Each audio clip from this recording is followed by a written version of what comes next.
What's up, guys? It's Brian and Ryan back with another pod. A little editor's note before I get into any of the pods. We did have issues that we didn't realize with the audio. So throughout the podcast, there's a bit of an echo. Harley's actually locked up in another room, but you could still hear her bark. And believe me, it pissed me off because I really wanted this podcast to go successful because it's Gabe and we planned this for the longest time. But sorry for the technical difficulties in advance. Feel free to say something in the comments. But podcast moving forward, we did figure it out. So again, with this one specifically, I'm sorry. Also, Gabe, if you're watching this, there's another sign for you to come back then. But we'll see how that goes. But again, I'm sorry for the audio issues. Hope you guys still enjoy the podcast, and thank you. That really made me second guess, like, is this something that is sustainable? People come and go, always. And compete in your first Strongman event, let me have you on the show. I'll take that. Yeah? I'll take that. All right.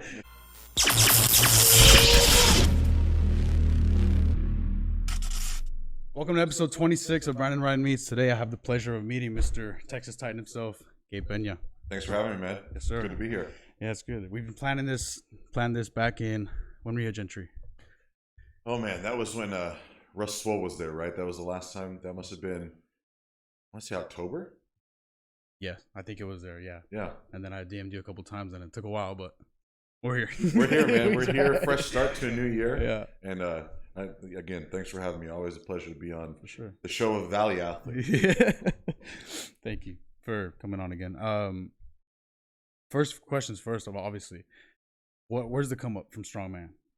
The come up in how I got there? Yeah, like, or what? How'd you even what made you want to stick to that? Because obviously there's other sports, obviously, and in my opinion, Strongman isn't mainstream enough. Like, it's not as big as bodybuilding or powerlifting. Right. You know, I think it's been on the come up for like drastically over the past couple of years. But I want to know like how you got into it. I think very similar to a lot of the other athletes can kind of trace back their roots. My early experience with Strongman go all the way back to watching World's Strongest Men on Thanksgiving mornings or Christmas mornings with my father and grandfather. Just fond childhood memories of seeing these guys who were real life superheroes doing these incredible things. And that kind of etched itself into the back of my mind to where when I became an adult and I started really training myself to be strong and I grew into my frame, then it was like, okay, I can possibly try to dabble in these things. Mm-hmm. And when I did, it was as quick as just the bug biting me like Yeah. that. But I think it was around the time when I was in sophomore to junior year of college. I was playing for the McAllen Knights rugby team here in the Valley. And I used the excuse of wanting to get better on the rugby field as a reason to seek out a local strongman and start training under him. And it started out with something to make me better at rugby. But the second I did my first competition in strongman, I was hooked. Mm-hmm. It was full pedal to the metal for strongman. That's awesome. This was how many years ago? This was 2013. Yeah, 2012, 2013. So as of, I've passed the decade mark for being a competitive strongman. Mm-hmm. That's awesome. That's good. That's good. That's similar to what my passion has gone for powerlifting. I remember middle school, first time I was in football. I wasn't really in sports as much growing up. I think it was around 5 or 6. I was in baseball or like a little league here and there. But then 7th grade football is when I started realizing the seriousness of like athletics and stuff. I just didn't really grow up with it. So I caught myself wanting to hit the weight room more, especially 8th grade. My brother-in-law, like, I'll take this to the grave. He's the one that got me like mainly into like weights and stuff. I saw countless hours of pumping iron, all those Arnold documentaries and Ronnie Coleman and a couple of strongman stuff. Obviously like Brian Shaw and all those guys. Even the golden era of like bodybuilding. That was my passion as like right then and there, and I just found myself hitting the weights more than I liked playing on the field. Yeah. So I did have medical issues freshman year leading into junior year, so I wasn't really in the gym, and I hated it. But then when I got back into it, I got with my coach Juan Aguilera, and he's brought me into the powerlifting world like open arms. Like he's helped me so much, and I haven't done as much as I would like to at this point in time, but obviously I want to compete. Like I'm competitive, and I love the sport of powerlifting. I'll watch anything I can, like powerlifting, down to high school meets to professionals, and I just love that instead of actual sports. It's a pretty cool thing to kind of like envision the road ahead for each of our own strength pursuits Mm-hmm. and trace it back to these moments in like high school athletics or early childhood Mm-hmm. where they started, Yeah. and seeing all the miles traveled Yeah. from there to now. Because I mean, those first introductions to being, a competitor or investing yourself into any of these, I got to build my body type efforts. It's very different than the actual end result. Like for me, Mm-hmm. I think it was swimming in high school. Oh, That was really? the first time I got to feel competitive sports to that nature. Was stepping on a swim platform and diving in, and being like a relay man for my team or something like that.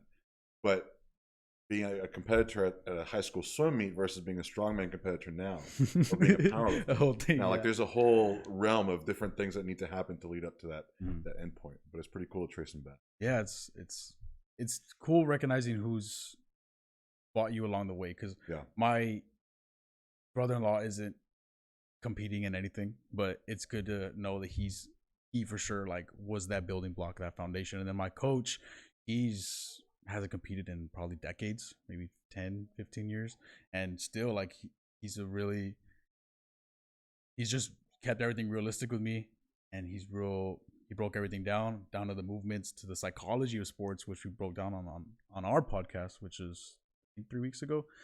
So there's still a lot to learn. I've only competed once outside of high school. I competed in high school twice my junior year, and my numbers were not great because that was my first meet after like my medical issues. So I'm you looking can to reflect compete. them as being not great, but you can also reflect on it as a stepping stone. Yes. Because, like you said, it was your first meet after your medical issues, after overcoming that adversity, and it's like you can always spend time comparing yourself to the numbers of like the state champion Mm-hmm. or the national champion or what you see on Instagram. But when you look back on that moment, it's something you can always reflect on, because this is what I did immediately after medical problems, Mm-hmm. and everything since has only been a stair step up. Mm-hmm. And this all goes back to what we opened up the podcast with. It's Yeah. like tracing it back to that origin. Yeah. So I mean, it's crazy to think about what comes next, Mm-hmm. but you use what is already behind you as fuel. Yeah, like that's sort of. I wanted to get into your opinion on the whole how much the gym has changed. In what And in sense? sense of like working out now, it's mainly social media. You see tripods everywhere. I want to know like what you think on that, because you've been part of this industry for 10+ years. You know what I mean? Yeah, the social media aspect is definitely one of those weird things to even just talk about, because there's so many different points of view. One, you have the point of view where you're talking about the gym as a whole, and like even just this question, how the gym has changed. A lot of our interpretation of what the gym means to other people is what we're fed through their Instagram page. And what are we seeing on those Instagram posts? It's very catered, very specialized, like the good stuff that's going to get views and likes and attention. So, and when you do go to the gym and you see these tripods set up, whether it's an athlete or or an influencer or someone taking selfies, there's a lot more of this actual noticing people recording their content and then seeing the content later catered, produced, and posted to their page, to where it becomes this huge phenomenon. I think that there are positives to that, because it creates a community. Mm-hmm. And you, not too far back on this episode, already talked about how Strongman needs more viewership, but it has grown. And it has grown exponentially, especially with the help of CrossFit. Those two are linked more than people realize. But a lot of the way that these sports grow, especially the obscure ones, which Strongman I consider a very obscure sport, is by getting more eyes on them. And if you have these athletes who are, 10 years ago training in their hole-in-the-wall dungeon gyms where no one has any idea what they're doing, what logs or stones they're touching, to now they're posting on the Instagram page a couple times a week, or they're uploading a YouTube video every few weeks. Mm-hmm. That's more exposure, and it creates more community. Where it becomes a problem is when the people who are there in the gym settings to work start encountering the obstacles of these content creators or these social media personas, to where it's like, I need to get my set of curls in, but this person has a whole freaking studio set up in front of the dumbbell rack, and or like people dancing, or like whatever it might be. It's when it becomes an obstacle for the work, because the work is the core component of all these pursuits, whether it's bodybuilding, strongman, powerlifting, or Olympic weight, whatever it is. It comes down to the actual training. The videos and the engagement don't propel the athlete forward. The work does. Yeah. So all the conflict between the two comes down to when people get in the way of the work. Mm-hmm.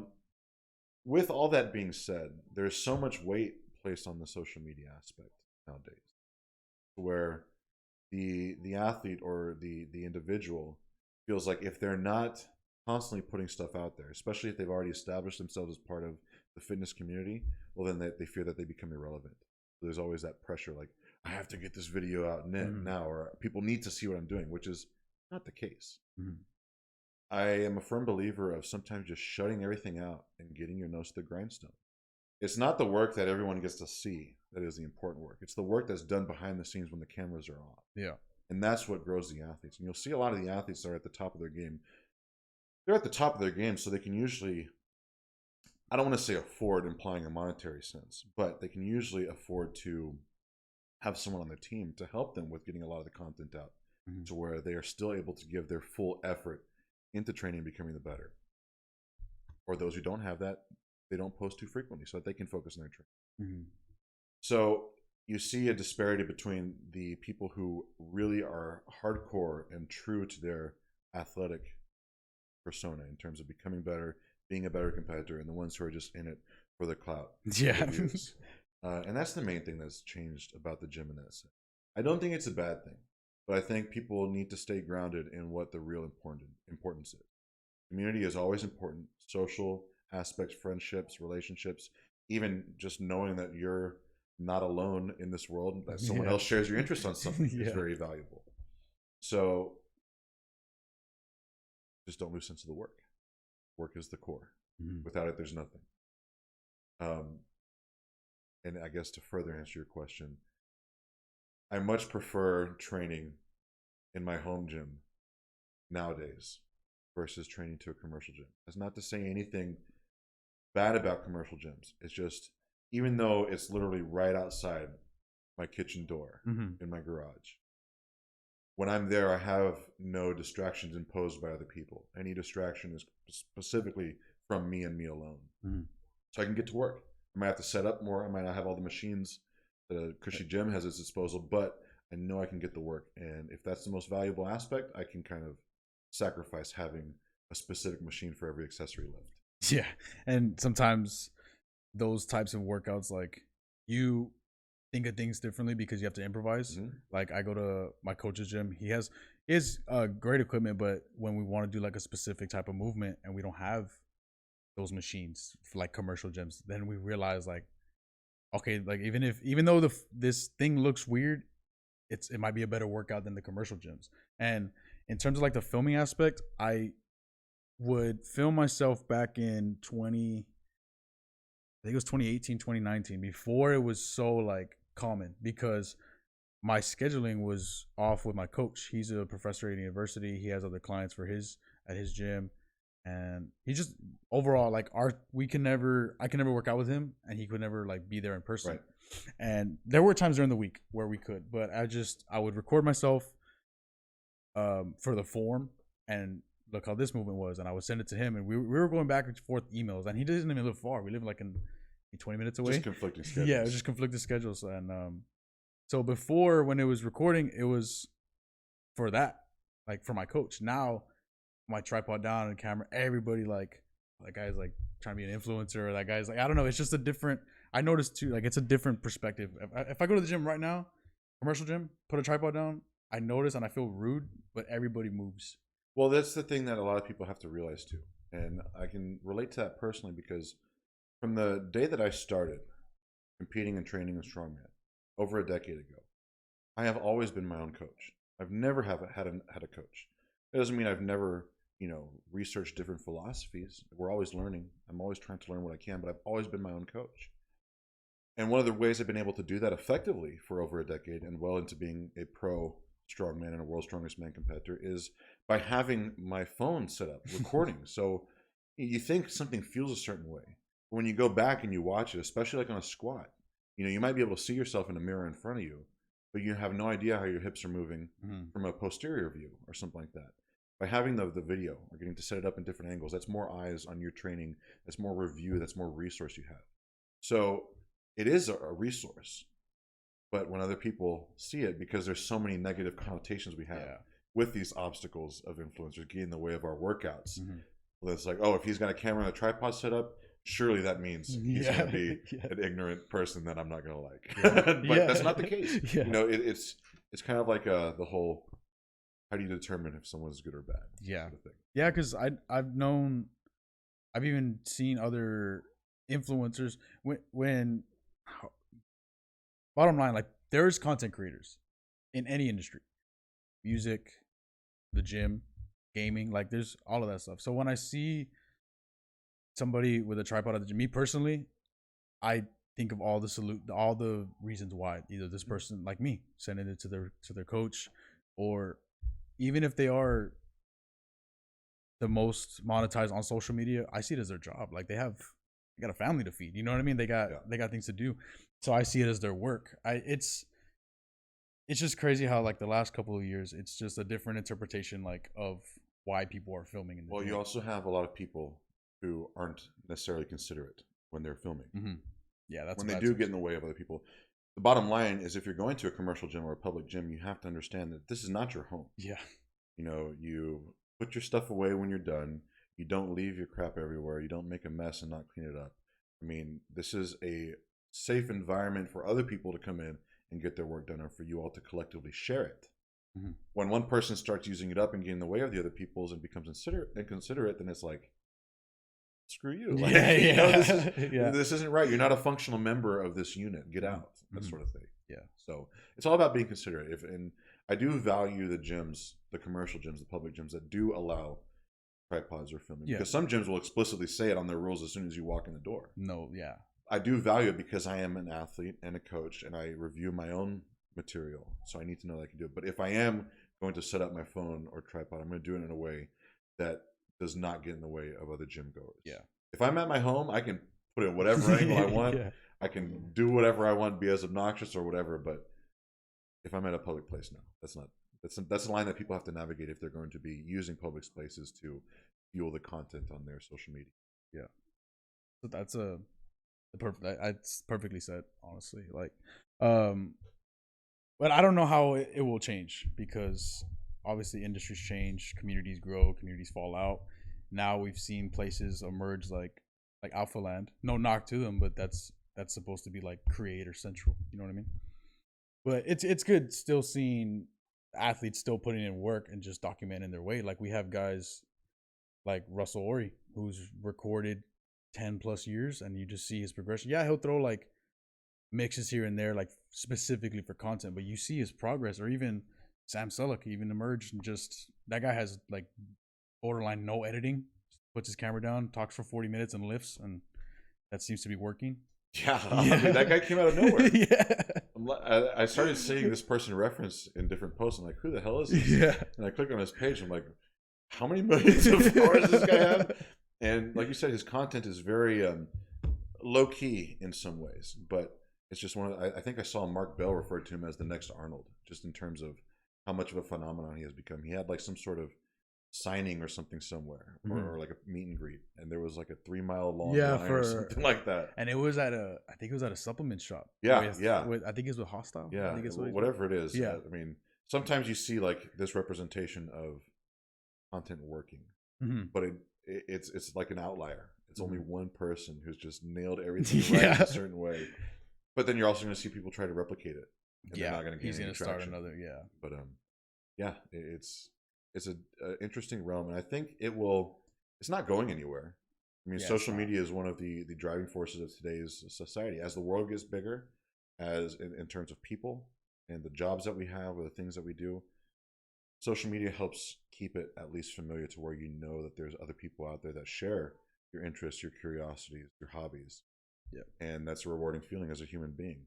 I think it'll get better in terms of like not tripping over tripods and cameras everywhere, because content creators will switch more from, your standard mirrorless camera on a tripod to something that might be magnetic and can just stick onto a rack and still give you that resolution, that video that something bigger in the past would have. So technology will help that, but it's also going to be one that people as members of society need to be able to work with manners in. Yeah. Right. Consideration. You know? But yeah, it has changed a lot in just the past 5 years alone. Yeah, like back then, talking like the Arnold days, obviously with Pumping Iron, I'm sure they had a whole camera crew, the mic holder and everything. I'm sure it was a big production for that specifically. Now, like, you just buy a simple camera, and now it's just so much easier to do something like that. And we were watching your video with Brian Shaw. I'm sure there wasn't a big camera crew there, so you're right. Like, it's gonna be easier for all that in the future. But like you said, something's gonna come up where it's just like a camera that's out of the way, or even somewhat like gonna blend in. I don't know how it's gonna go, but there's already some like that. I think like the Insta360 has a go-to that's like the size of a thumb, and I'm pretty sure it's magnetic to where you can just stick it on certain things. So, but I mean, that's just one example. Yeah, that's gonna got no connection to Insta360, but not a if you want to, reach out. I did want to ask you in your bio, Axel Bar, world record deadlift. How did that come about? Let's see. That was. What is the number? Sorry, I was gonna ask. The number is 1,100 pounds or 500 kilograms. It was on an 18-inch axle deadlift at the Static Monsters Worldwide Contest. That was a contest that there were several meets held all throughout the world on one weekend. I believe this was October of 2022. 2021 or 2022? 2021. October 2021. This specific meet was in Kylene, Texas, but there were some all around the world that day. And it's log press and 18-inch axle deadlift. Powerlifting style, to where you got 3 attempts on each, attempting to get the biggest total and the biggest single lift on those. But I knew that the barbell world record was 500 kilos. In a lot of ways, the axle can be harder and more difficult than the barbell. I tend to like it because I built a very low gear, strong lever on deadlifts with heavy, slow pulls. But someone who likes the whip of a barbell might not feel the same way. But I thought it'd be really cool to match Eddie Hall's record at the time before Half Thor beat it with a 500 kilo lift. And I got it, and that world record still stands to this day. Funny thing about that specific meet is on the other side of the world for that Static Monsters Worldwide Contest, there was an Australian who pulled 1,063 pounds. And I knew about it prior to my lift just because the time zones across the world difference. And I'm like, who the hell is this guy pulling 1,060? Well, now the pressure is on. Like, I thought I might have been able to coast it and get like 1,040 and just edge out a previous world record. But he held the world record for less than a day, and his name was Mitchell Hooper. So the current world's strongest man, Mitchell Hooper, before any of us knew who he was some punk on the other side of the world trying to beat me out on deadlift that year. But I beat him, and I got the world record. And then it was really cool to see how this person who turned out to be the world's strongest man this reigning year ascended his ranks too. But it's a fond memory, and it's a record I still have. So I watch every year to see if it falls, but it has not yet. Do you think you could beat it now? Oh yeah, for sure. Oh yeah, I think I could beat it now. But I'm at the point in my career, both from a sense of wisdom and from a sense of age, to where if there's not a good payout on the line, I'm not going to push my body to do a world record, because world records are very special, and some athletes, as they're up and coming, tend to kind of forego that special appeal of achieving a world record for the sake of just doing it, knowing they can, and getting their name out there. And there was a point where that was, totally the level I was at. But now I've had enough injuries at this point to where if I'm going to showcase that level of my strength, I want it to be somewhere where at least there's some sort of payout involved. It's not a record where, I got a world record, I'm going to go home now and get nothing. But yeah, I'm waiting for it to be beaten. And I'm probably the type of person with a sense of pride on that lift where if someone beats it, I'm going to try to beat it as soon as possible. As soon as you come back. Yeah. That's crazy. Like, you don't just go around the corner, especially in the fitness industry. You don't just hold a world record. It's tough, it's very uncommon. I mean, it is uncharted territory. If it is a world record in the strength world, it is something that has never been done before. So you don't know if it can be done. You don't know if the body can hold up. For someone to achieve it, no matter what the lift is, that's a very special thing. Yeah, and it's one of it's my top 2 proudest lifts of all time. What's the other one? When I pulled 1,000 pounds in Manchester at the World Deadlift Championships on a barbell, and became a member of the 1,000-pound deadlift club. That was Earlier that year, just a few months prior. Oh wow, Yeah. that must have been a big year then. It was a big year. I think that was August of 2021. So I joined the 1,000-pound deadlift club with the barbell, and I pulled a world record on an axle. Same year. That's insane. Yeah, and I've already done it before, so I plan on doing that and more in the coming years, as long as I can keep my body healthy. But that's the main thing. Our bodies are not superhuman; and they can break down. Yeah, for sure. I mean, I'm not going to talk here because I'm still new to this whole thing, but I've seen. Well, let me be the old guy who tells you, "Don't get hurt. Keep yourself healthy." Oh, my dog's barking. Hold up. All right, there we go. I don't know if it's picking it up or not. So you do. I do have a lot to learn, not just from you specifically, but I try to take in as much knowledge as I can in content, lifting, and everything I love, essentially. So that's the completely off topic. That's the goal with this podcast. Like, I say this with anybody else on here, I could have texted you, be like, "Hey man, what's your world record?" And you could have just texted back. That's it. I hate the interview style. You know what I mean? So I just want to have a conversation with you, which is why I'm honored to have you on here. But I did want to ask you, what's next now? Because you did bring up your age, wisdom. Yeah. Well, it was really interesting. Is 2023, this year behind us now, was a very strange year. I was originally on the roster to compete originally touted as a potential athlete to be on the roster at World's Strongest Man 2023, and that didn't wind up happening. And when that didn't happen, it was also at a time that my daughter, who's about to be 2, was really starting to develop and become a little human with curiosities. Oh, yeah. And it kind of led me to take 2023 as like a pause year, to kind of not put pressures on myself of competing, maybe try to rekindle some love and enjoyment of the sport of strongman, which I did, although there was a pretty bad back injury at the end of May last year that really made me second guess, like, is this something that is sustainable? Is this something I can do and can continue to do? I'm happy to sit here with you in January of 2024 now saying that that's all behind me. My injuries are healed up. That's good. And I'm already looking at the competition that come next. But 2023 was kind of like pump the brakes, recalibrate, refocus, make sure everything's healthy. My next contest will be in March, on the 23rd of March in Colorado Springs. It's the Olympic City Pro-Am. It's a pretty big contest out there in Colorado, and I really want to make a statement there. I just competed at America's Strongest Man in November. Mm-hmm.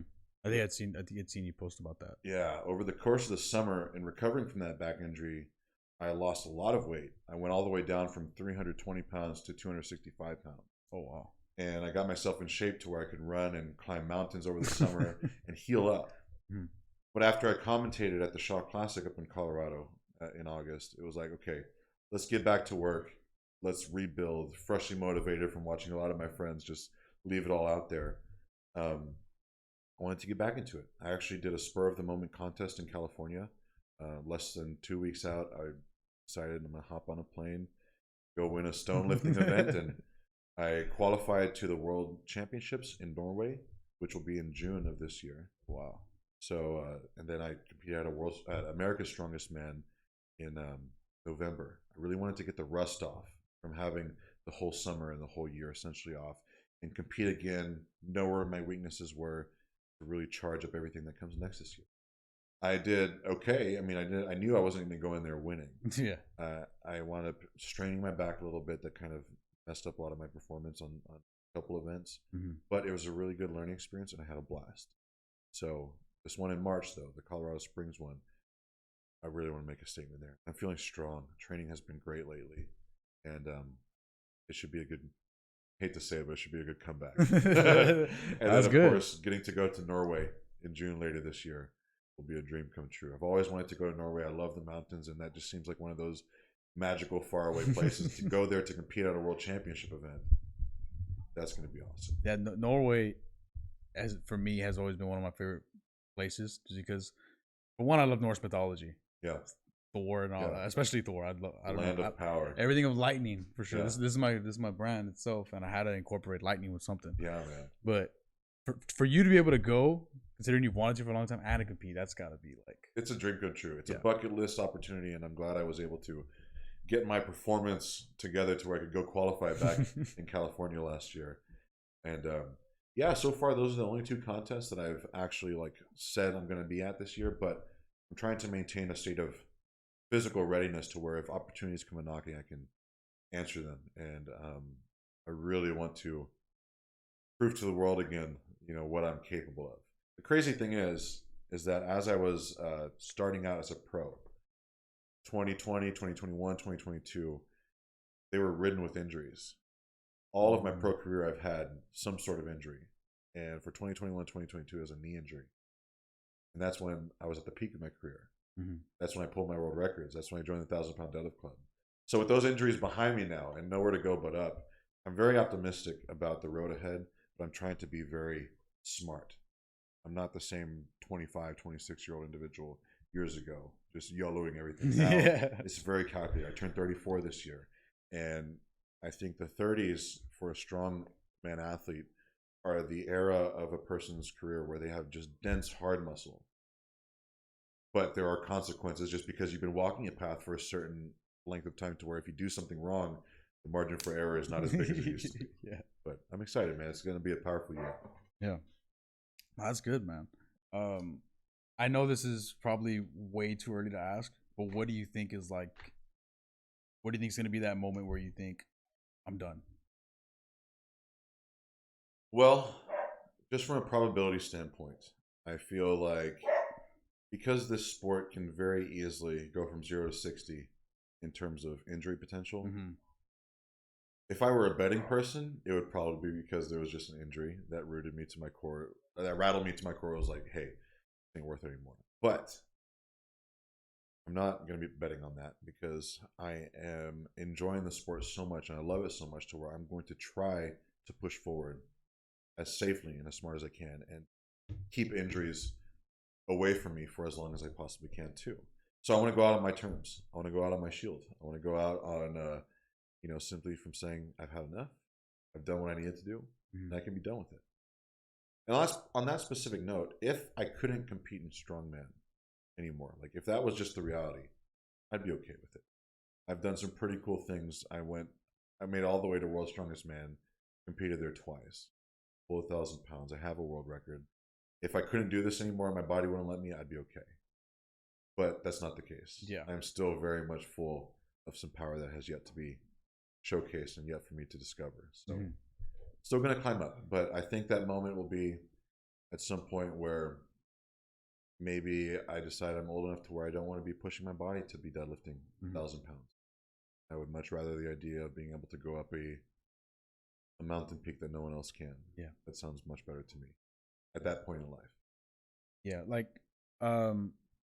injuries aside, for sure, like I don't wish that on any athlete because any sport, it's tragic, like there's just, especially I'm a strong believer that there is a sense of like PTSD in athletes coming off of an injury. It's horrible. I've seen someone like, at least in my high school, like my middle school, I saw some great athletes. Of course, they're going to be great to me because I'm seeing them right in front of me.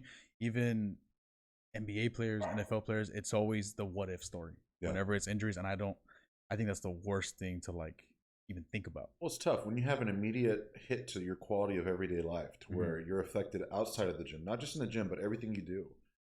That really shakes you to where it's like, is this a glimpse at my future if I keep pushing down this way? The back injury I had in May of last year, the first 2 days after that injury, I was borderline paralyzed. I could not walk. I could not stand or sit.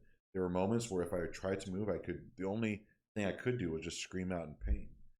And thankfully that started subsiding, after those initial 2 days. But during those 2 days, like, I can't do strongman anymore. Like I can't. If I'm paralyzed, if I can't reach down to pick up my daughter from the ground, I mean, this is, imagine 1,000 pounds. Well, yeah. I mean, but 1,000 pounds is unnecessary. Picking up one's child from the ground is necessary. Yeah. So in that sense, like every time, even now, if I were to go deadlift later on this afternoon and I was going to max out, I feel confident that I could. But when I step up to that heavy bar, I guarantee you, whether I want it or not, that back injury is in the back of my mind. Like, you better make sure all of your boxes are checked off before that rocket takes off because there's no margin for error anymore. Yeah. I think I can walk that line well. I've learned a lot over the last decade, and I continue to learn. And every injury that an athlete experiences or goes through can be made a positive. If you can take away from it, if you can grow, if you can make yourself better in the future, that's a net positive, regardless of how low the lows were.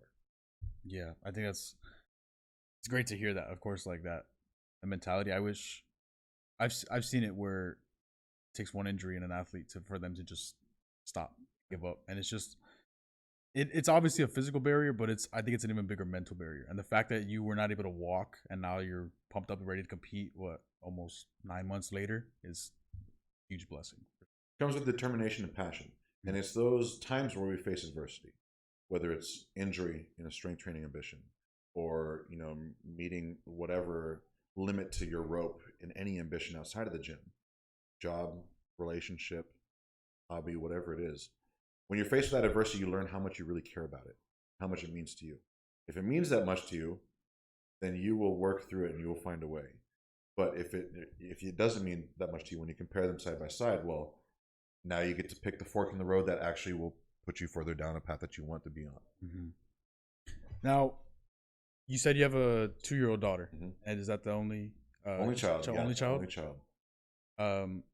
Do you think you'd see a point where you would just stop Strongman to just be more of a dad? Because that's sorry, I interrupted. I was gonna say that's what I see the route Seabum is going with.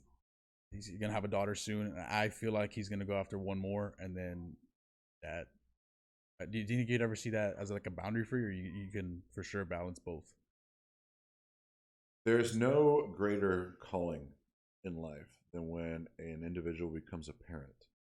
And it's so cheesy to hear, but like if you become a parent, not you or like any of the listeners, the second they hear that cry from their child in the waiting room, everything changes. It's such a corny thing to say, but it's so true. And they become your greatest responsibility, your greatest everything. There's no right or wrong way. Well, there's definitely wrong ways to go about being a parent. But for a person to say that there's a right way to do it is overconfident, ostentatious, and will make the listener naive. But for me, I took my daughter to World's Strongest Men when I competed there in 2022. She was 3 months old at the time. She's also come with me to different competitions before. But then there was all of last year to where I didn't compete last year with the exception of towards the end, to where I got to recalibrate and focus on being a dad and investing myself 100% in not missing a single moment as a father. And with that phase of getting to take a step back and really know my world as a dad and sort of thinking what things about strongmen meant, what they did to me, and to how to kind of like portion my days to where I could allocate effort towards being a parent, but also allocate effort towards strongman without it one taking away from the other.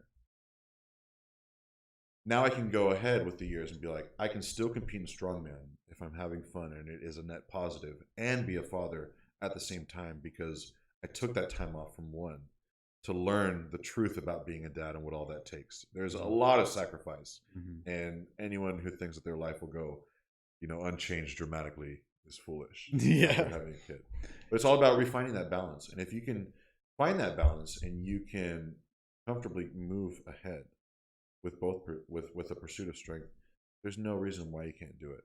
But the second that being an athlete starts taking away from being able to be an effective parent, that's where people really find themselves at a crossroads. And that's another kind of mark of adversity, of where you get to decide how much it means to you, because there is a fork in the road to be taken there. Do you continue down this path of strength, or do you leave it behind, lock it away, and focus 100% on parenthood? And for me personally, I'm focused 100% on parenthood.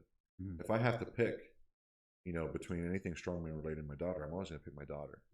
But I also want strength to be something that is important to my, even just the memories of her being at World's Strongest Man with me last year when she was 3 months old. We get to look back on those pictures for posterity, and that's always going to be a memory of hers and mine, to where we got to bond together at this incredible event. And everyone's different. The biggest piece of wisdom I had from fathers as I became a father, especially in the early months of my daughter's life, was 2021. You said. Yeah, she was born. Well, she was born in 2022. Oh, okay. Yeah. Was not to miss a moment, because they fly by. You know, you will blink and she will have grown a year or two. And I have a lot of voice of wisdom in my life. I'm not going to name any of them, but who told me that they were remorseful that they didn't get to spend a lot of their early years or the early months with their children as they grew, because they were chasing different competitions around the country or the world, and they missed out on some key moments. And I can sit here confidently and comfortably saying that I haven't missed a damn thing, with the exception of maybe a commentary trip, you know, here or there, to where I've missed a couple days. Mm-hmm. I come back and it's just nonstop father-daughter time. It's I love it, man. I'll always pick her over Strongman. Yeah, for sure. For me, they can coexist. Definitely. They only make each other better. I do. I mean, I'm 21 right now. I don't plan on having kids anytime soon, but me personally, I feel like, again, I have no experience, but I feel like being a dad has got to be like one of the most eye-opening and best feelings in the world. And whether it's content or powerlifting, whatever I'm doing in the future, I would pretty sure have the same mentality as you. Like I have my passions for sure, but I have no feeling of this because I'm not a dad, obviously, but I can't just imagine, like, this is a life that you created and you're gonna sort of shape for their future. You know what I mean? Because the last thing I'd want to do as a dad, again, I'm nowhere near looking to be a dad, but it's just have, I guess, like a bad image, especially in my kids' eyes. I think I've seen, like, my coach, has X amount of clients. He'll go to this many competitions, busiest dude ever. I know, but when it comes down to his kids, he'll drop anything. Like I'm there. Yeah. His kids are in like San Antonio or something like that, and every weekend I'm gonna go to them. My daughter has a thing for cheerleading. My son is competing in this. Like, he'll drop anything. He'll just give everybody a heads up, like, send us a text. This is the program. I'm leaving. Yeah. And in a sense, somebody can look at it as like, dude, like, you're my coach, you're supposed to be here. But in my eyes, I see it as that's just an amazing dad. And I will forever preach great dads. Yeah. And mothers, of course. Like, you know. But the whole reason this planet is popular with people is because there's moms and dads out there. Yeah, yeah. But of course, and it is up to the person whether they want to be one too, because not everyone has to be a parent. Yeah. Nor do I advise it. I think the world would be a better place if not everyone was a parent. Yeah. But you know, and even myself at 21, I didn't want kids. I'm not saying that that's whatever your path, whatever is your path is your path. Oh yeah, for sure. But on the topic of like how to do both, I think it always comes down to keeping that balance of positivity and negativity in a person's life. The second, you know, you brought up C-Bump. The second, if he's looking at his future and with bodybuilding, taking so much of a sacrifice to commit to, that takes away from his enjoyment or being able to be involved or engaged as a father, well, then you can certainly place a value on that. You can place a value on each.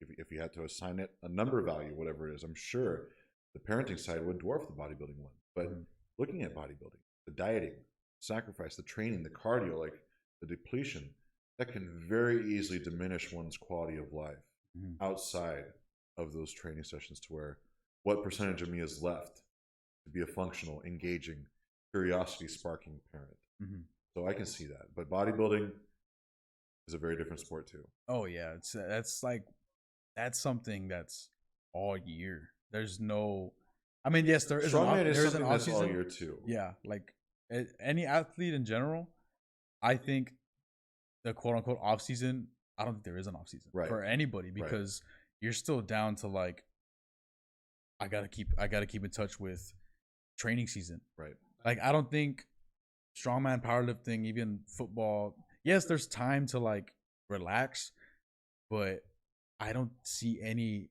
off season. Even like the quote unquote off season for bodybuilders, you still see them tracking what they're taking in with all these sports. Training. There's there is no off season imposed by any federation. If anyone's referencing an off season, It's self-imposed, and they're the ones in complete control, saying when it stops and starts. But this certainly just also comes down to is the person keeping themselves functional outside of their pursuits. If you're a bodybuilder in the middle of a cut and depletion, getting ready to be on stage, you're not functional because you're constantly tired. You're constantly depleted. You're not at your healthiest. You're certainly not ready to go take off playing catch with your child outside. Yeah. And the same can be said about strongmen, though. You get this super heavyweight strongman who's just as strong as could possibly be, but loses his breath tying his shoes, or can't jump or do a burpee, or can't run.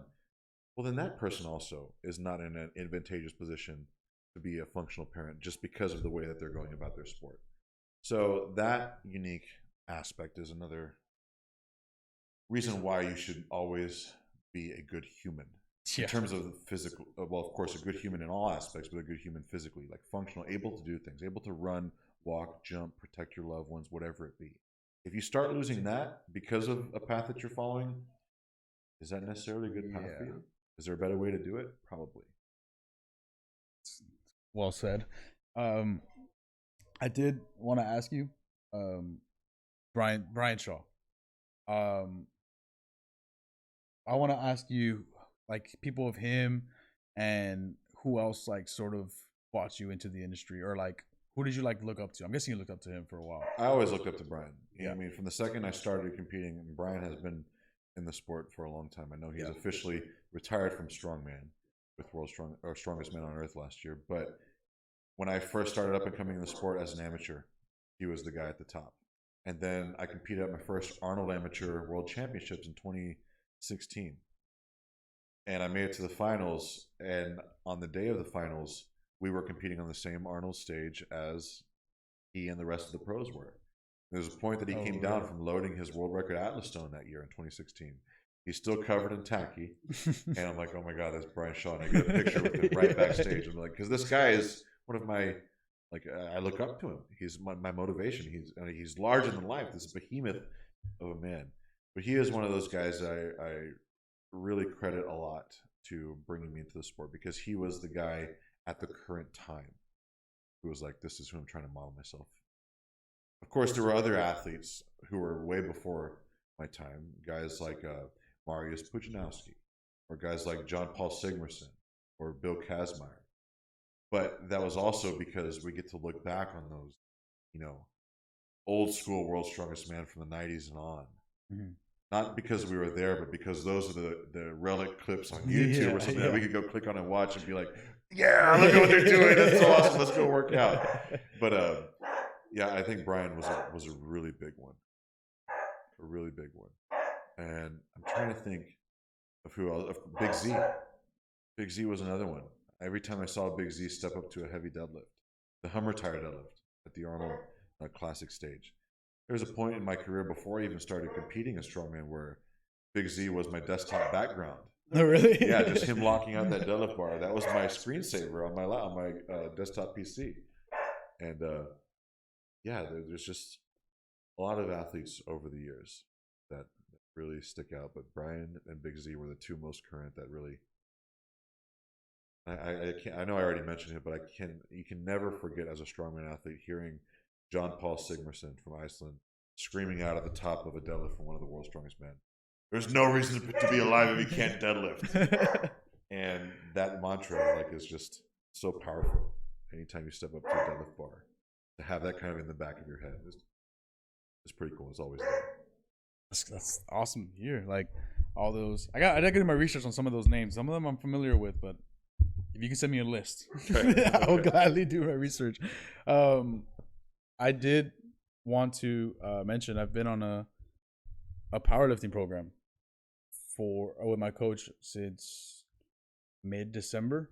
So I replaced my squat, bench, deadlift with, instead of front squats, instead of deadlifts, power cleans, instead of bench, overhead press, because we're just focusing on mainly like the power aspect. And at my coach's gym, he's got I don't want to butcher the names here. Is it log press? Yeah. Yeah, he's got that, and we did a couple of sessions of that. And Strongman's pretty cool. Yeah. I want to give it a shot. I want to know what you think on that. It's really cool. I think Well, for one, powerlifting is great. Don't get me wrong. When you have a sport that is centralized around 3 lifts, what you wind up seeing at the top of the sport is people have just become artists, just masters of those lifts. In strongman, of course, you have the same phenomenon, people who become masters, but because of the equipment variety or the exercise variety, where there's just thousands of different things you could be tested on, you start to see someone who's just so versatile and well-rounded they can handle anything thrown at them. And that's one of the things I really like about strongman is it doesn't just make someone strong with a barbell in their hand. It makes them strong in any real-world application outside, whether it's a stack of boxes, a physical stone, a human body, like a big vehicle, whatever it is. If it needs to be moved or lifted, you probably stand a chance of doing it as a strongman athlete. So that makes it fun because you realize real-world power. With a powerlifting background, you've got strong arms, you've got a strong back and strong legs. The missing link there is one, making sure you can overhead press. Because if you've just been doing, bench press in that plane of motion, your shoulders are strong here, but the second you bring them up overhead, it's a slice of humble pie because you haven't really trained that. But I have to say, people, even powerlifters, should never overlook the importance of doing the overhead presses. It is a functional lift. If you have to move something with your arms in the real world, in the wilderness, whatever it be, it's not going to be bench press. Yeah. Unless you're doing a push-up off of the ground or a boulder has fallen on you while you're lying down. You're not going to be bench pressing. It's either going to be an incline or an overhead press. Yeah. So to keep your shoulders healthy, also you need to orient them in the upwards position. Yeah. But the other thing as a powerlifter going to strongman would be training your work capacity. As a powerlifter, you train yourself to be able to be conditioned to last 9 heavy reps in one long day, not including your warm-ups. 3 separate singles for each of the 3 lifts. Whereas strongman, you train yourself to be ready for a long competition day, but across 5 or 6 events that are a mixture of all of your strengths. Some static, low reps, some moving or high reps, some for time, some that never end, and it's as many reps as possible. Training your work capacity and your ability to do a lot of work in a condensed amount of time and to be able to recover and be able to do it again is a unique aspect of strongman. I have an athlete that I just started coaching recently, and he has a powerlifting background. Real big guy, real strong dude, has already deadlifted 900 pounds on a barbell. He just did 1,000 pounds for 3 on a hex bar. Oh, damn. Shout out to my athlete, Mark Sanchez, Los Titans. But he has a powerlifting background, and he is 1 month into our training together with me as his coach. And I told him, Mark, there's going to be an adaptation phase to where you're going to feel like these workouts are really tough or really hard to compete. You're going to get gassed. But after 2 to 4 weeks, you'll start feeling your work capacity increase to where you can finish all the workouts, where you can get all the work done. And sure enough, those first 2 weeks, he was huffing and puffing. If I had him do a set of 10 reps on deadlift, even if it was at 60%, it's like, I'm doing 10 reps, man. I used to only have to do like 2, 3, however many reps before. So it's a whole different strength system. But now, even just after a month in, this guy, I'm scared in the best way for what's in store for 2024 because he is really becoming a bigger, stronger engine that can work for long periods of time rather than just those 9 reps on a powerlifting day. But I think it's great, man. And I think that versatility of being a powerlifter going to a strongman is something that just makes you a stronger individual in every sense of the word. Any strongman can powerlift. But not every powerlifter can strongman. Yeah. That's something that's gained. As a strongman, you have the strengths you train yourself, always squatting, bench pressing, and deadlifting. But all powerlifters don't train log press or stones or yoke. Overhead press, like you said. Yeah. So the first thing you need to have is a will and a desire to do it. If you got it, then it's just a matter of time and practice. And I'm glad you're getting your hands on the log bars because that'll only make your bench press stronger. Yeah.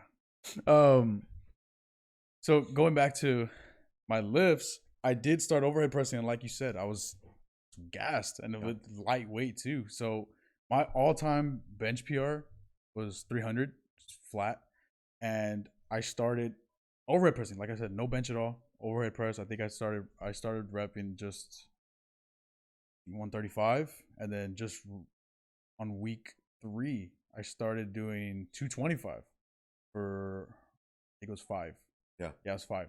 Yeah. And my coach was like, let's just top on bench today, see how it feels. 295 flew up. That was my heavy single because it was like 90 something percent. Yeah. The 295 just flew up, and I'm like, okay, I think I can hit 315, but I was like, I'm gonna stop there. I'd stick to the program. You know Good, what I mean? good for you. It's one of the things I've had to learn over the last decade is always save something more for the next training session. Yeah. The only time that you go YOLO all out into uncharted territory is in contest. If you're training, it's to make you better. Don't. It's nice to finish on a high note and feel confident for the next. But it's crazy that in only 3 weeks, from week 1 to week 3, you went from repping 135 to repping 225. That's huge. And the one thing for people in similar situations or wondering the same things about going from powerlifting to strongman or just starting strongman in general, if you have been bench pressing and if you feel like you've got a good foundation for bench pressing, you're already bench pressing 300 pounds, it's huge. That's big weight. So you know your triceps and shoulders and pecs are strong. Log press uses your triceps, shoulders, and some of your pecs. It's just at a different angle. So a lot of that is just reacclimating your body or adapting to a new position. You already have the strength there. What you don't have is the familiarity. If I take my arms from the bench press position and bring them up, well, now I'm getting a little bit more flexion in this part of my deltoid or a little bit more stretch in my lats. It's a new orientation for the joint to operate in. It's going to feel weird at first. If you've got the strength there, then you're going to see each session just gets exponentially better just from doing it and practicing it. I even noticed too on my bench, especially the 295, which was a heavy single, I felt a lot less stress on my shoulders. Yeah. And it's just goes down. I'm just overhead pressing. You know what I mean? So when I was before, if I'm benching, PRing, and I'm struggling, I feel just my shoulders and like the upper chest, of course, like burning. So when I would stick to overhead press and then jump back to bench, I say that 295 flew up. Like I know I could do more, but I was like, no, I'm not gonna. It's quite interesting to hear that experience because it really paints a picture of how when an athlete starts incorporating the overhead press, because they're taking a weight and putting it above their head, making themselves top heavy, there's a really big need for stability. Don't get me wrong, there's a need for stability on barbell bench press. But the distance between the bar and where you're resting on a foundation, the bench to the bar, is much less than when the bar is overhead, the bar to the ground. You know, you've got all those joints in between responsible for stability.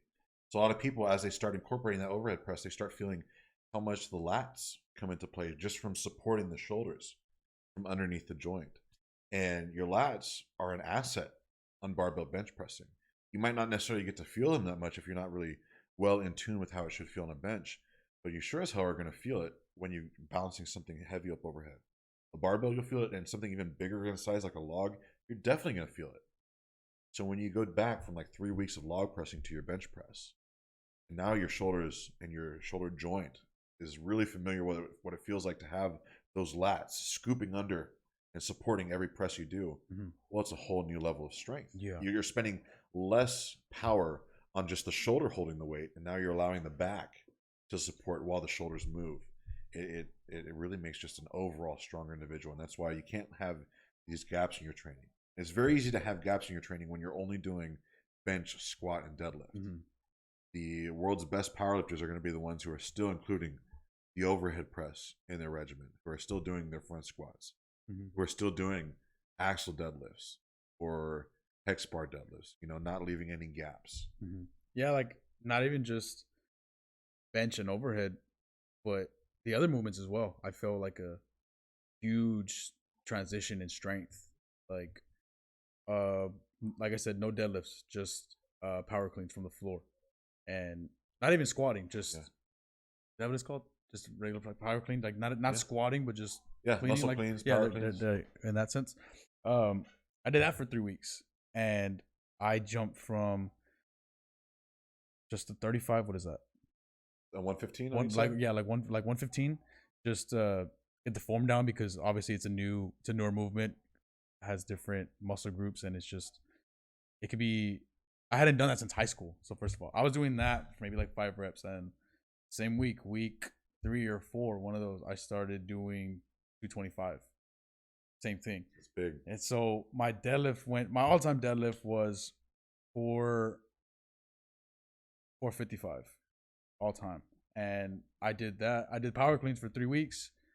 When I did that, another PR like I did on the bench, got up to 495. And so that shot up. It's huge. In huge. A lot of these lifts are so useful. Yes. The challenge is finding someone to, either teaching yourself effectively or having a coach teach you effectively, because the power clean itself, it's a very dynamic motion. It's very technical. You have to know how to sequentially have your knees, your hips, your elbows, your traps, your shoulders, everything, the chain of power. Once you get it and you can do it well, you've got a really good training tool. There's no room for a soft back when you're doing it clean. Your traps have to be explosive. Your hips, your calves, it all has to be explosive. It's a really good way at fortifying all of those same muscles used on a deadlift, but in a much more dynamic sense. But if someone doesn't feel confident in their ability to teach themselves, or doesn't have a coach to teach them, well, it's going to be like, I might just stay away from it because it's not worth me possibly hurting myself. But it's so useful. And I'm glad you got to experience it because it pays off big time. And it was, the 495 was like my 295 bench. Like, it went good. And I feel like I know I could have done more. The heavens opened up and the angels sang. I was like, man, it's good. And same thing on squat, like front squats, I started with 185, just basic, just to get the movement down, to get the form down. And it's so different than back squat. More core is engaged, and of course, whole different grip. Like, you got to shoot out your elbows. Started with 185, and that same week, which was like the heavier week, I got to 315 for 3. So in my eyes now, when I try regular squat, dude, I can front squat this. Like 315 is nothing now. Like, I think I can maybe do it for 10. Versatility. Or versatility and making sure that you're strong in all aspects. That's one of the reasons why I love Strongman, is it's very much kept me in tune with doing things that make me strong and fit and healthy, not just in that gym training scenario, but outside in the world. Yeah, like I do want to incorporate more Strongman movements, and maybe, I mean, just throwing this out there, maybe compete one day, just to why not be a versatile athlete. Fun. Yeah, because I even come to the dark side. I even found a passion for doing like Spartan races or Tough Mudders. I did one back in November. I did a Tough Mudder, and it was stuff like that is so rewarding because, one, you get to feel overcoming the fatigue and the strain of just enduring that distance. 2, you get to overcome the obstacles, and 3, you get to be immersed out there in the real world, like in nature, in mud, in whatever, climbing rope ladders, whatever it is. That feels good. It makes you feel like a human, like you're alive, not just running on a treadmill with fluorescent lights pounding down. I can't. With mirrors all around. Like, no, it feels good to be a human out there in the world. Yeah, that's huge shout out to my uncle, Royal. He got me into that. Like, one day, it was back in July. I know he had done a Spartan race before. I think he had done the Causeway Run. At the island, and then he just, hey, let's do a Tough Mudder. I'm like, don't know what it is. I saw a couple videos. I'm like, that looks cool. I know it's gonna suck because I don't do any of that stuff. So sure enough, I signed up. I think it was 9 miles, around 30 obstacles, and humbling. That's all I gotta say. It was horrible. That's some distance right there. I remember like mile 3, like I just passed the sign. I was like, I'm barely 1/3 the fucking way, man. But yeah, like this year, 2024, my uncle ran everything down, and he wants to do at least one event a month. Whether it's I think he has a half marathon coming up in February. I told him, I'm down if you're down. It helps when you have a partner on these endeavors. Yeah, he's come a long way. I think he made like a brief cameo in the Tough Mudder video, but he was out of shape, never been to a gym. I think he was weighing 260, 270 around there. Now he's down to like 225. That's amazing. And he's like in honestly the best shape of his life that he's ever felt. Like, he'll do anything. And he signed up for, like I said, one thing every month. And I told him, like, in my eyes, like, if he can do it, I'll do it with him. Yeah. Because he brought me into the Tough Mudder, and now, like, I want to do everything with him because, one, my uncle's my best friend, the bottom line. And it's just cool, like you said, experiencing. We're not on a stage. We're not with mirrors around us, treadmills. Like, this is actual, like, nature and stuff. And now, sure enough, we'll bond over, like, oh, we got to go here to try this place out, or do this competition, or try this. I'm still gonna do powerlifting. I'm still gonna try out. The gym is always gonna be a part of me. But it's cool to do something in that sense. Absolutely, but that all ties back to, like, making sure that you are a good human, to where you can take advantage of these outings or these opportunities to like have fun, and experience new hobbies or new things that might make you like, oh, I didn't know I could do that. Yeah. Let's try this again sometime. Yeah, I'd never done past. I don't think I've ever ran past 5 miles. So the thought of 9 was psycho. Well, when I finished, best feeling in the world. Like, I was just like, no way, I just did that. You know what I mean? That was me with my first mountain that I climbed. Like, I had never done one before, but my wife and I got married in Colorado, and we saw a big mountain overlooking the lake we were on. I'm like, we're gonna come back for that. 3 months later, we did. Climbed to the top of that mountain. It was the most insane thing I've ever done, but it was like, I did it. Let's do some more. I want more. I never knew I would like this, but I love it. And now, like I was telling you at the beginning of this episode, like if I couldn't do strongman anymore, I'd be at peace with that. But if I couldn't climb mountains anymore, I'd be devastated. I'm not okay with that. I'm not okay with that. I haven't had enough yet.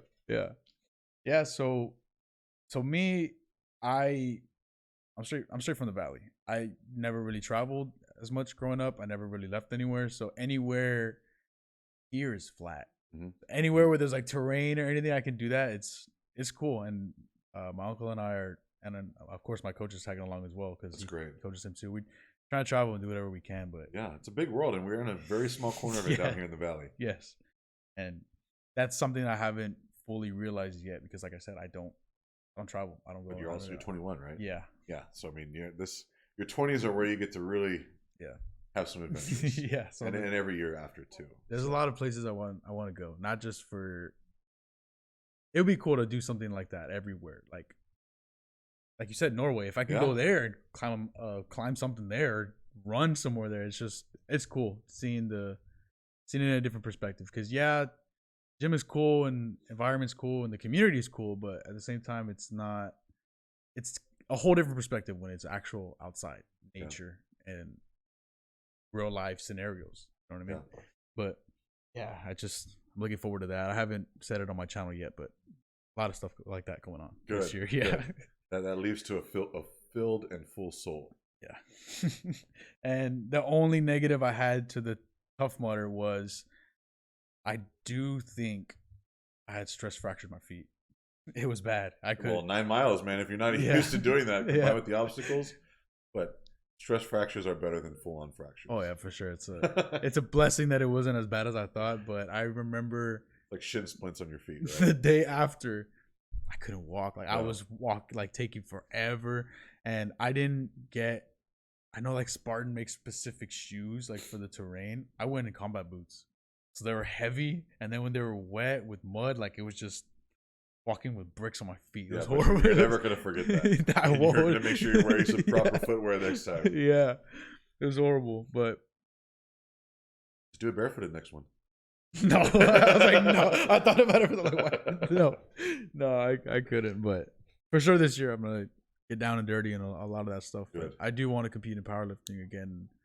Maybe strongman. There's a whole year ahead of us. Oh, yeah, if you keep yourself healthy in a state of readiness, it can happen as quickly as like you see a meet pop up a month out, like, hey, I want to do it. Boom. Spontaneous, yeah. But if you're not keeping that readiness, if you're not keeping healthy, if you can't keep your life in balance to where you can take advantage of this stuff, well, then it's hard to really map out a year. Yeah.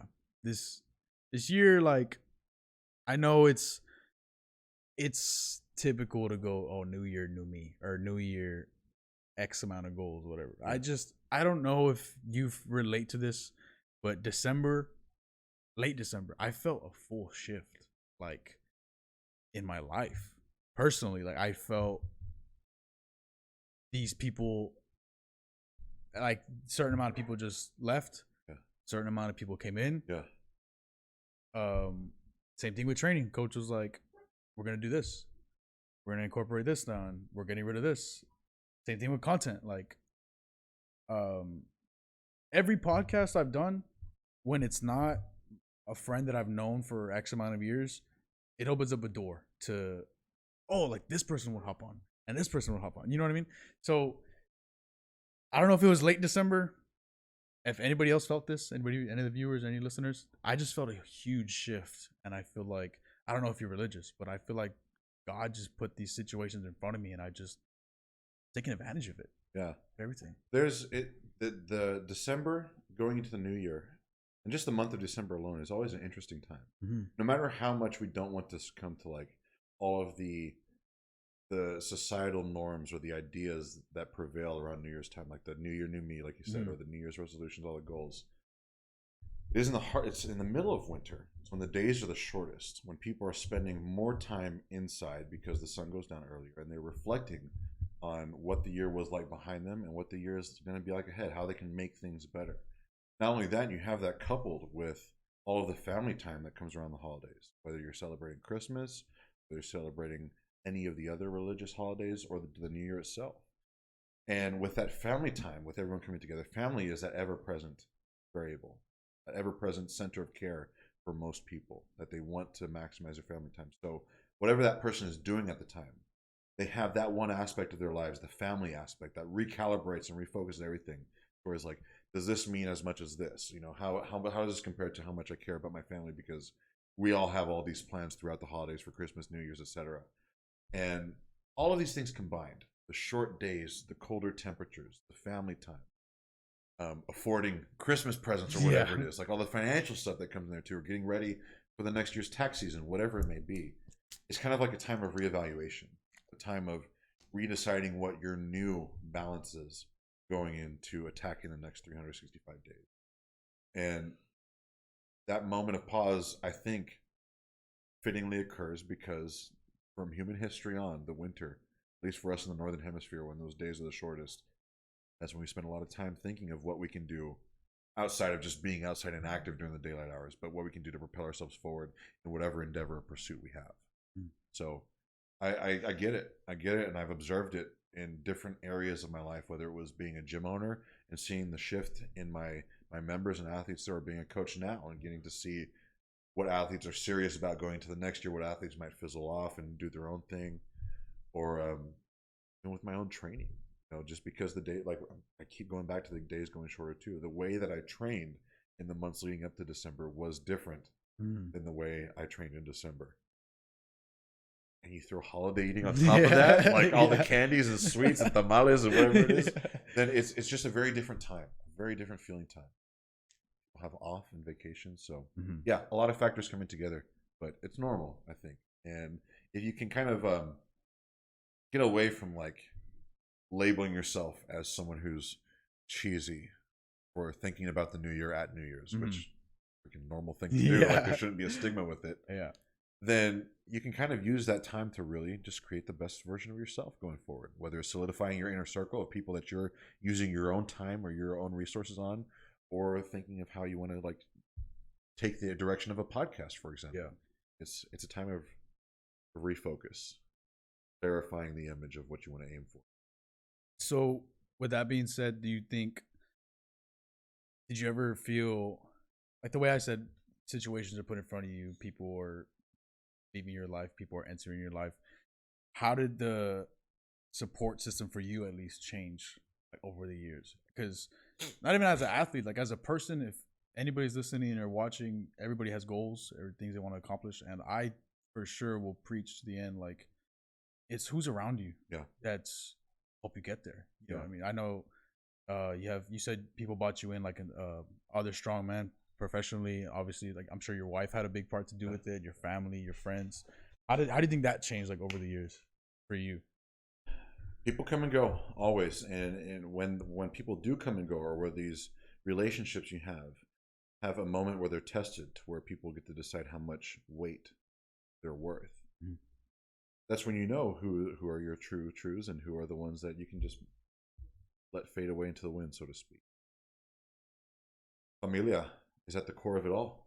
You know, your spouses, parents, brothers, sisters, kids, cousins, whatever it is. Family is always there. And I know some people have their own unique circumstances, but the overwhelming majority of people, that is your biggest support system. So you navigate every decision throughout the year that you make, especially in the ones that you have to sacrifice potential time with your family, in knowing that they're going to be the ones that are always there, the ones that you can always count on and lean towards for the support when you need it. Everyone else outside of the family, that's when you get to really take those relationships, see, okay, if I am in a dire situation where I am in an emergency, can I call on this person and they're going to reach out to help? Or if I let's see. I remember hearing this guy talk on a motivational speaker. I think his name's Simon Sinek or something. If you ask any of your friends, like just out of nowhere, why do you like me? If you have the friends start answering these questions, like right off the bat, that are very materialistic, like I like you because you're funny, or I like you because of this, or if you have, and you ask them like, okay, well, those are just qualities that other people have, Mm-hmm. but why do you like me compared to them? And then you have someone that's able to give you like a very, well thought out answer when you remove all the layers of shared qualities that you could have with someone else. That's when you know if you're worth it to someone, or if you're just a very superficial relationship. You asked about different athletes in my up and coming. I've gotten to make a lot of friends and meet a lot of people over the years, whether it was as an athlete, as a coach, as a voice. Um, some of my best relationships and friendships were made with fellow pro strongmen at the world's strongest men level, at the elite level of strength, because we all get it. We all know the sacrifice it takes to get there. So we all kind of speak a similar language in that front. Mm-hmm. But that being said, we're still all separated by such far distances, and we all each have our own lives, our own families, to where this last year in 2023, when I wasn't competing as often, a lot of those friendships and relationships, I felt like these guys are some of my greatest friends. But if I'm not there competing, we don't see each other. We don't talk. Mm-hmm. How much are those friendships really? Like, can I call these people on a whim and they know that they're going to answer my call, or at least be like, how can I help you, whatever it is? Yeah. Some of those I don't know. Some of those it's just a very much when we're there competing, like we're just the best of friends.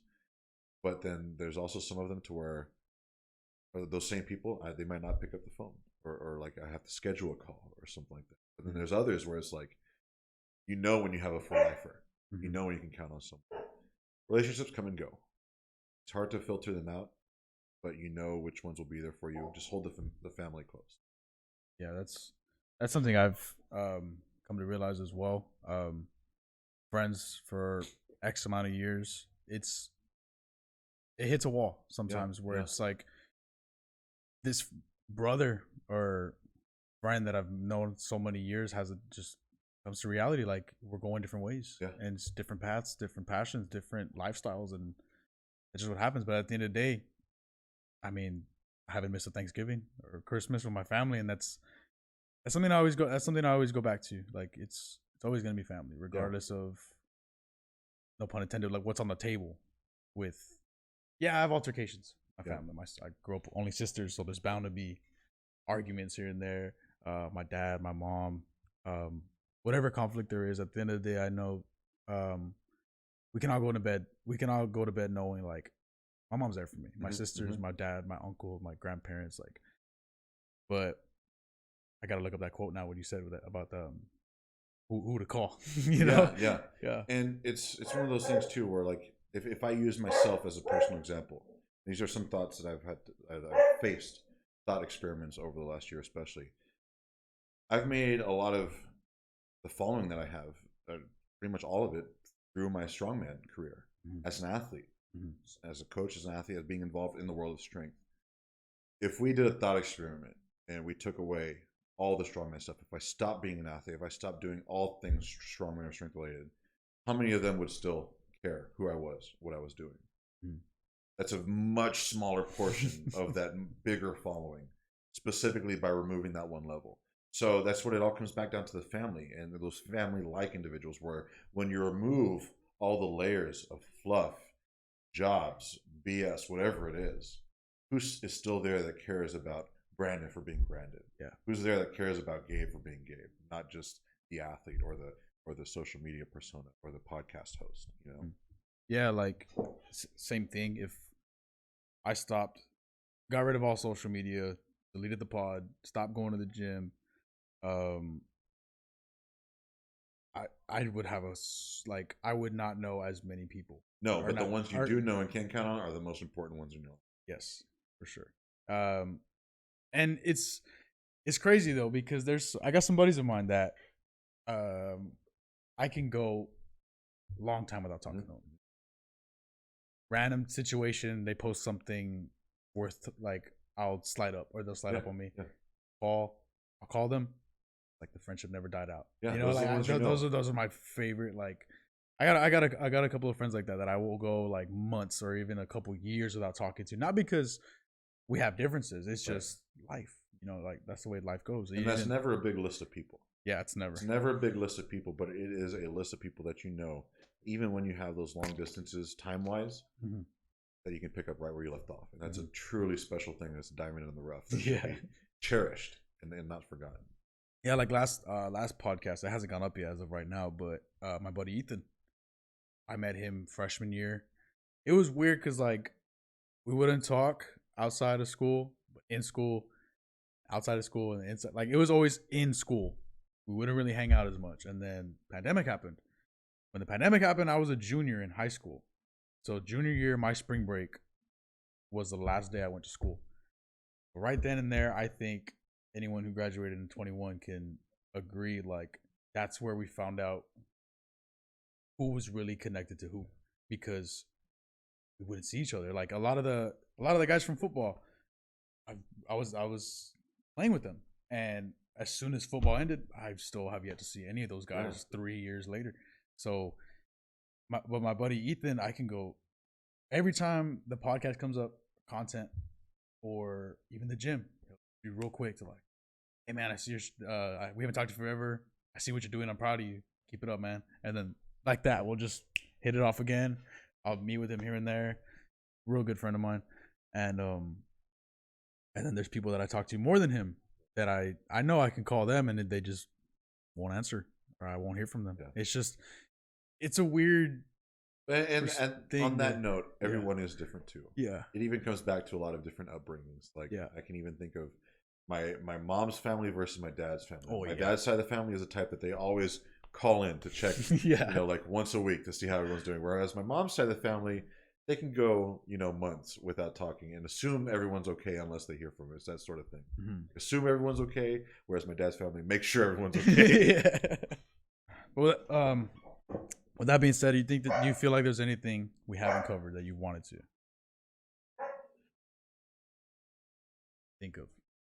I don't know. I might have to think of those and possibly ask you to return the favor and come on my podcast in the near future. I was going to ask you what it would take for me to get on Titan. Well, I mean, we'll see. The whole, just like you have a mission objective with your show, my objective with Titan Talk is to always follow the stories entwined with strength. And you very clearly are a story entwined with strength as a Valley athlete hosting a podcast. So that door is potentially open in the future. We'll see when I come and knock it. I need a goal though. What could I do? What could I do? What could you do to get on there? Yeah. Just be you, man. I need to accomplish something. I feel like you know, it would be really cool if you did your first Strongman competition and we got to talk about it on the episode. Valley's Strongest is May 4th. Shout out Gentry Gym. I heard about that. That's where that's the first time I saw Strongman live. First time I met you. Yeah. So that I can't think of a better reason than to stay active in your community and get in your first Strongman contest. May? That's soon? Yeah. What do you mean that's soon? What do you mean? So Strongman, the ideal prep is 12 weeks, and even that is like a long time. Yeah. And I was talking about maintaining a state of readiness, right, throughout the show. If you maintain a state of readiness and you get a call up 4 weeks out, you got 4 weeks to train. That's great. But, hey, man, that would be a good conversation. I get to break down how your first Strongman show would be. So you want something to aim for? There you go. I got to compete. Compete in your first Strongman event. Let me have you on the show. I'll take that. Yeah? I'll take that. All right. You shook on it. You got it on camera. Shout out Gentry Gym. I'll be there. I was a vendor for my clothing brand there. Now I'm gonna have to get somebody to run it for me. Last year was great. I'm sure you'll be able to, man. Last year was great, and then this year's only going to be better. So yeah, it'll be fun. Would you be down for another potential collaboration on my channel, showing me the Strongman movements? I always got an open mind, man. I mean, I gotta go to a guy who somewhat knows a thing or two about Strongman. You know, I always have an open mind. Yeah, I'm definitely open to it. Yeah, so there'll be another reoccurrence in the future. Whether it's another pod or a video, we'll keep in touch. I mean, you've been nothing but helpful to me. I'm just grateful that this podcast is even happening because we had talked about it for 4 months around there. Yeah. Well, like I told you, one of the things that I take a lot of pride and enjoyment is getting to stay active in the community that nourished my own growth. another guy from the Valley. That's it. I just followed a passion to some pretty cool places. So any way that I can stay involved and help people discover some other greatness within, that's a life well spent. So I'm glad to be here. Thank you for having me on. Of course, thank you for being on here. Yeah. And at that, you think we should close out? All right. If you're new here, make sure you like and subscribe. We're on the road to 100,000 subscribers because you got to get C-Bum on here. I don't know if I told you about that. No. He'll come on if you get 100,000. Russ Wold told me 50K. C-Bum told me 100K. Wow. So that's the goal right now. We're at 5K, but Hey, it's right good. It's good. It's good. 5K is when you enter that territory of, all right, we're in the multiple thousands. Let's keep climbing. We got to keep going. But if you're new here, make sure you like and subscribe. I'll link to Gabe's content in the description below. Thank you guys so much for watching. Also, get Raw Nutrition. Use code Brandon Ryan, all caps, no spaces, for 10% off your next purchase. Thank you again, Gabe, for coming on the show. Thanks, Brandon. It was great to be here. It's been Brandon Ryan, and peace.